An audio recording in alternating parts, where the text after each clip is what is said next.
పెదబయలు మండలంలో విషాద ఘటన చోటు చేసుకుంది. పన్నెడా గ్రామానికి చెందిన 5గురు చిన్నారులు ఈత కొట్టడానికి వెళ్లి ప్రమాదవశాత్తు నీటిలో మునిగిపోయారు. ఈ ఘటన సీతగుంట పంచాయతీ పరిధిలోని లక్కీపుట్టు గ్రామ సమీపంలోని మత్యాగడ్డలో జరిగింది.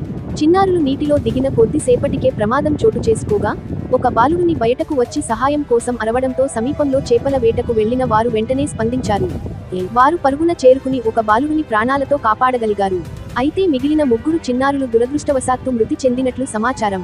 మృతి చెందిన వారిని గొల్లూరి హర్షిత్ 12, ప్రదీప్ 11, పాంగి బబులు 10 గా గుర్తించారు. ఈ ఘటనతో గ్రామంలో తీవ్ర విషాదం నెలకొంది. పోలీసులు కేసు నమోదు చేసి దర్యాప్తు చేపట్టారు.